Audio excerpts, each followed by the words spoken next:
Hi, welcome back to Grains in Small Places, and today we're going to be making some ginger snap cookies. And I'm looking for that nice, thin, crispy ginger snap cookie. So I'm super excited about this. So let's get started. Okay, to make our ginger snap cookies, I'm going to be using soft white wheat. I'm going to use about 300 grams of the wheat berries. So I'm going to go ahead and measure the wheat berries, and then we'll mill it, and I'll have 300 grams of flour.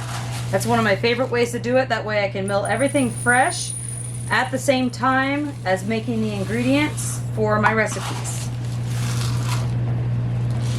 I'll make sure to put a link in the description box below for the printable recipe. Okay, 300 grams. Let's go ahead and take this on over to the mill. Right now I'm using my Nutri-Mill Harvest grain mill, and I have a coupon code to share with you. The coupon code is GRAINY, and I will put a link in the description box below where you can grab your $20 off. Okay, and here is our freshly milled soft white wheat flour, and to this I'm going to add 1.5 teaspoons of baking soda.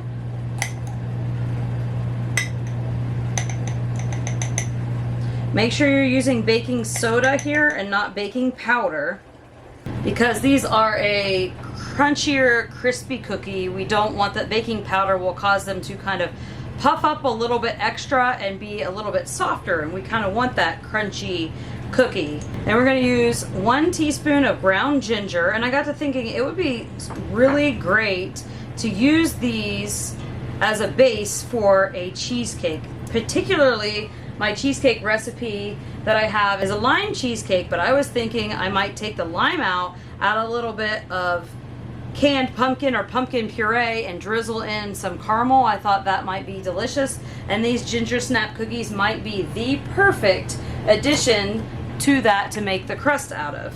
Then we're going to use 1 teaspoon of cinnamon. Now if you're wanting to enhance this ginger flavor, you could always add in some crystallized ginger and chop it up and put that in there. Those would be absolutely delicious in here.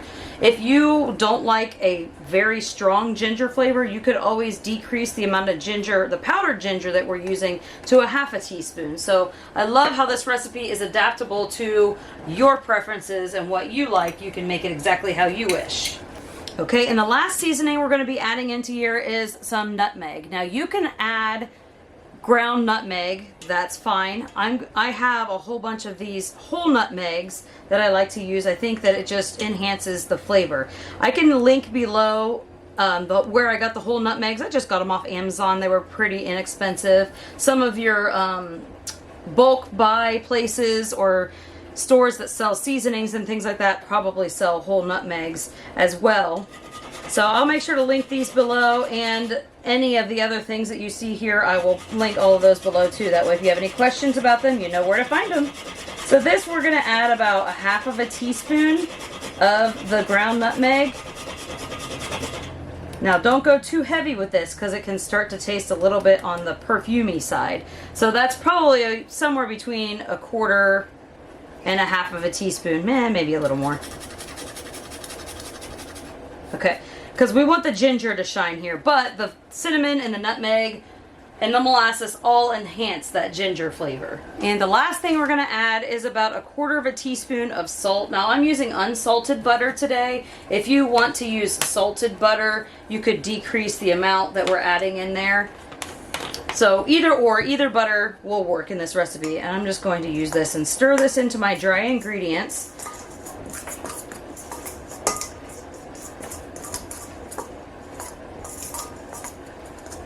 Look how nice and beautiful and fluffy this soft white wheat becomes when it's freshly milled. I don't even have to sift this or anything. Now if you don't have soft white wheat, you could try using one of the ancient grains like einkorn or spelt or kamut, but you will need to decrease the amount of flour if you do that. If you only have hard wheat, that does work in cookie recipes, but I just find that soft white wheat makes a cookie more of a cookie texture, if that makes sense. Okay, so I'm going to go ahead and set our dry ingredients to the side while we work on creaming the butter and sugar. Put on my bowl here. I am going to just be using the dough scraper and the roller ball here.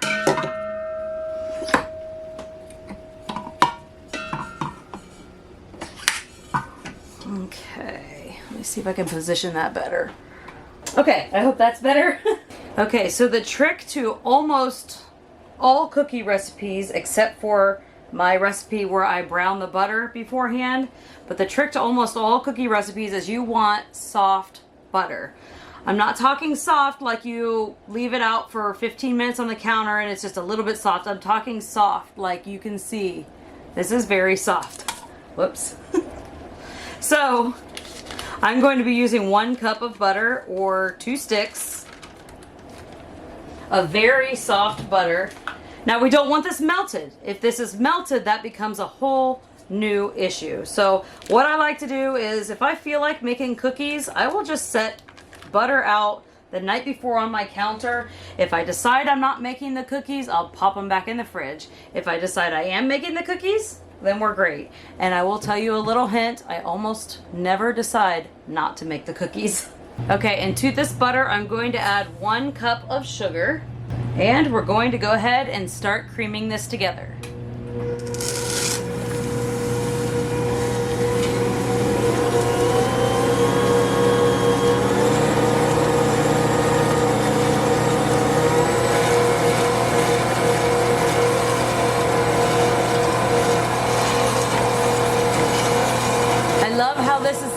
Adjustable and variable. If I'm having anything stuck to the bottom of my bowl, I can just open and pull this together. But when I was watching the directions on the Ankarsrum, they said for creaming butter and sugar, you may want to put this all the way at the 6 o'clock level of the dial. So that's a pretty fast speed. And I find that that's true because going slow here is just sticking to my roller ball. So let's go ahead and go with what the manufacturer recommended and do the 6 o'clock position.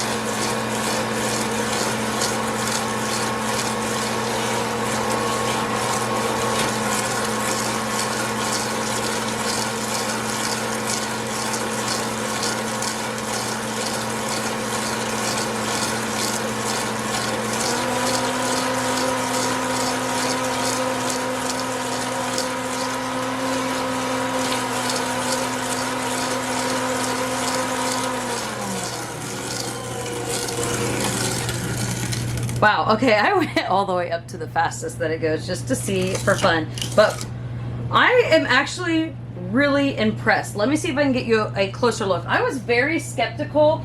I had seen videos where people were able to cream their butter and sugar with the plastic bowl that comes here. I've also seen where they've been able to cream their butter and sugar with large amounts of butter, but I was very skeptical thinking just 2 sticks of butter would be pretty much not able to be creamed in here. But let me pull you in closer and show you the texture of the creamed butter and sugar that I'm getting. Like, that's beautiful.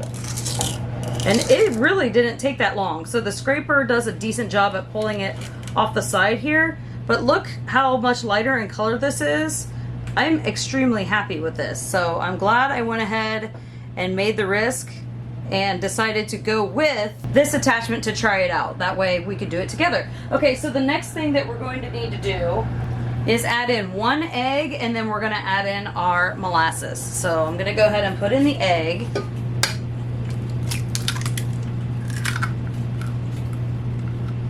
So I've gotten in the habit with using this, turning it off in between putting in all my ingredients.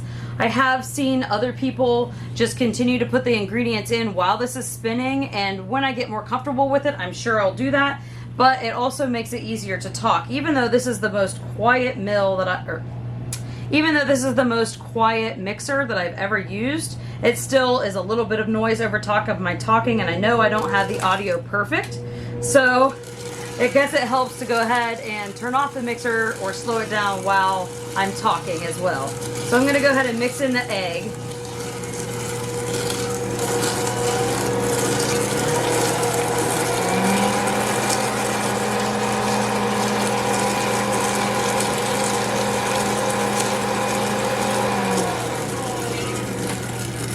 Okay, that's wonderful. And then I'm gonna add in molasses. I'm gonna try the little trick here where I spray my measuring cup out before I get my molasses. Some good molasses is hard to find. I picked this up in person at Bread Becker's, but I was able to find it online. So I will make sure to link this below because I like the flavor of this one so much better than the one that I can buy in my local store. Okay. It just seems to pour a little bit better. I like the flavor a little bit better. It's fair trade and organic. I can't always afford to purchase organic, but when I can, I try to. Let's see. It's unsulfured, wholesome, fair trade organic molasses. If that's helpful. Okay, let me grab this little spatula here. Okay, so that actually worked really well, giving that a little bit of a spray. I don't hate those results. All right, let me put this lid back on better. Okay, we're gonna mix this in, and anytime you're making anything, I think, and pretty much anything in the mixer, you always want to make sure before you put your dry ingredients or your flour in your mixer, you're doing your wet ingredients. The mixer just handles it much better. You don't want to just dump in your flour and then start adding in other ingredients. So always do your wet ingredients first and then pour in your dry ingredients. Pretty much with every recipe. Okay, let's mix this in. I just love this feature.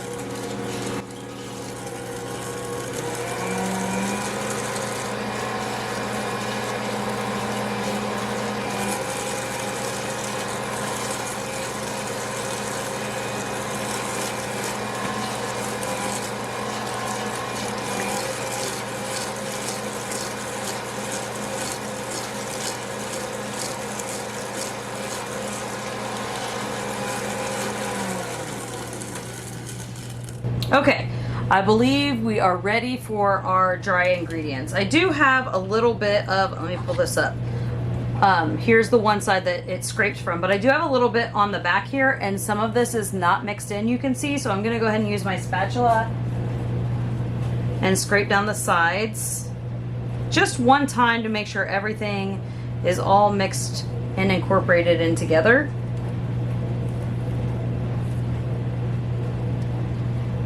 This mixer does come with like the perfect little scraper spatula thing, which is this, and it has like all of it is perfectly, but I like to save this one for my breads, and I'm planning on making that next, so I really don't want to dirty this up.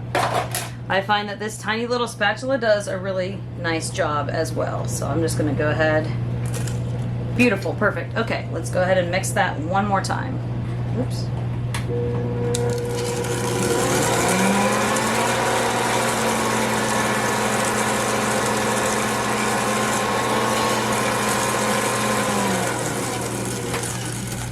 Okay, I love how quickly this cookie dough comes together. Alrighty, here is our flour and dry mixtures that we milled earlier and put all the seasonings in together. I'm gonna go ahead and put this on just a low speed and then put my flour in.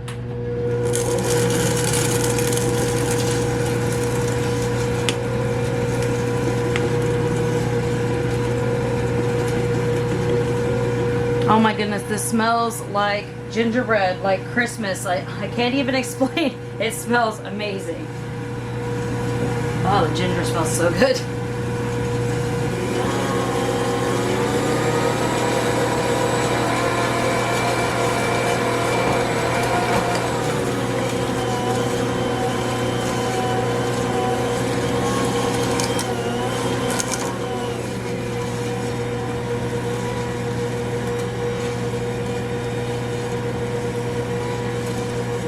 Okay, this is beautiful. This is that beautiful line. I've got the perfect texture.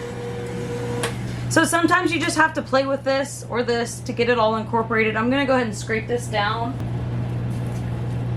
just like I would with any other cookie dough to make sure everything is incorporated together, and let it go again.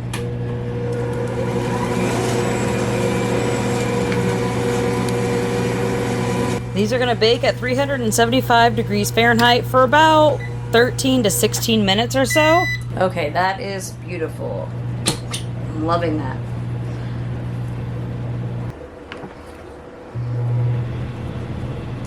All right, I'm gonna just pull the pin out of that. Anytime that I'm finding I'm struggling with either pulling the pin or screwing this in or out, I found that you just have to relieve the pressure just a little bit. So pull it towards the center of the bowl to screw it either way, or to pull the pin, and I have no issues. There were times where I thought that I did something wrong or it needed oiled or something, that I had a hard time pulling the pin or screwing the dial, but once I realized that it was because there was tension on this, that was my issue. Then all I have to do is pull it towards me, tighten it just a little bit, and then it moves with ease. I don't want to miss out on any of this delicious cookie dough, so just trying to scrape it the best I can. Alrighty. Perfect. Okay, so now I'm going to move this out of the way. That way, I made a mess apparently with my flour. See? I'll clean it up later. Anyway, I'll move this out of the way. That way I can scoop these onto my baking sheets.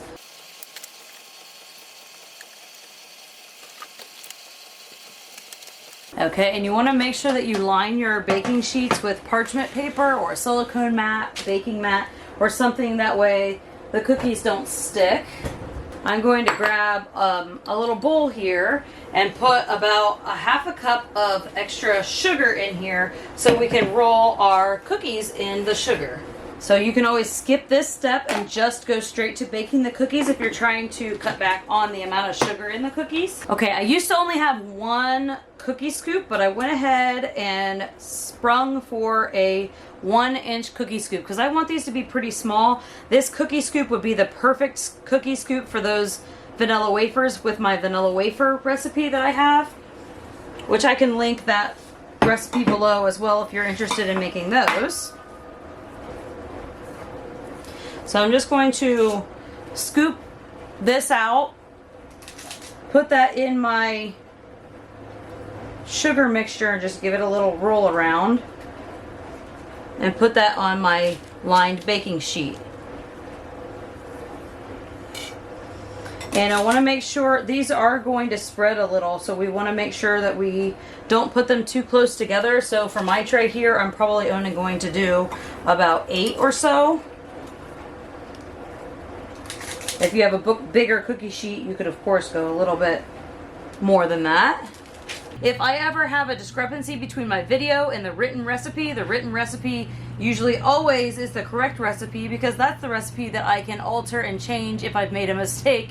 And if I say something on video and I upload it and publish it and put it out there, I really can't change it after that. So always go with the written recipe if in doubt. The reason I say this is because I've since made this recipe again, and I think I perfected it a little bit better. So I'll show you at the end what I came up with. The written recipe will be the corrected recipe. They don't get quite as flat, and they just taste so delicious. So I will update the written recipe and I'll show you at the end of the video what they ended up looking like.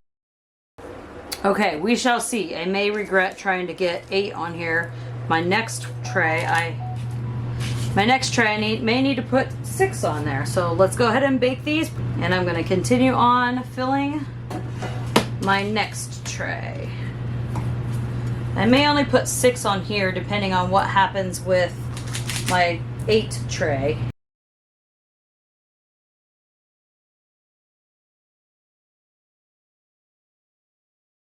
Okay, so I'll let you know how the first ones go, and if they go okay, I'll go ahead and put more on here.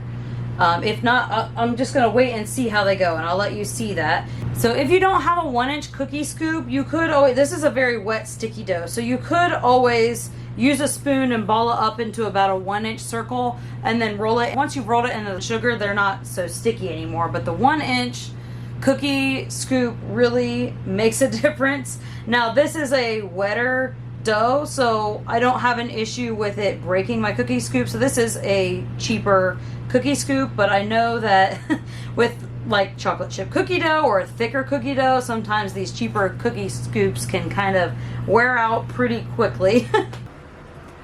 Here's the first batch. It looks like I got a little too ambitious, so too many on the tray. I'm going to go ahead and bake the next ones with just the 6 on the tray. I'm going to let these cool on the tray for about 5 or 10 minutes, and then I will pull them off onto a wire rack, and they should crisp up as they cool. So let's go ahead and bake our next batch. All right, that's the ticket. So don't overcrowd your pan, and you have the nice, beautiful little ginger snap cookies. And I hope you can see this a little bit, but you can see where they have started to crack apart a little bit. That's how we know we're nice and good to go. It's hard to see from the oven though, so you can see where the sugar has just spread apart. I hope you can see that. We'll let them cool on the tray for about 5 minutes and then put them onto a wire rack to finish crisping up and cooling down.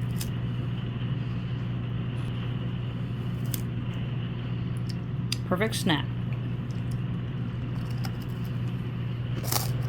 Thanks for hanging out with me today while we made these ginger snap cookies. I hope that you really enjoyed this recipe as much as I did. I have this recipe and a whole bunch of other recipes all dedicated to fresh milled flour on my blog at grainsandsmallplaces.net. Don't forget to like, subscribe, and share with your friends. And thank you for stopping by Grains and Small Places. Goodbye. Ba-ba-da-ba-da-ba-da-ba-ba. Ba-ba-da.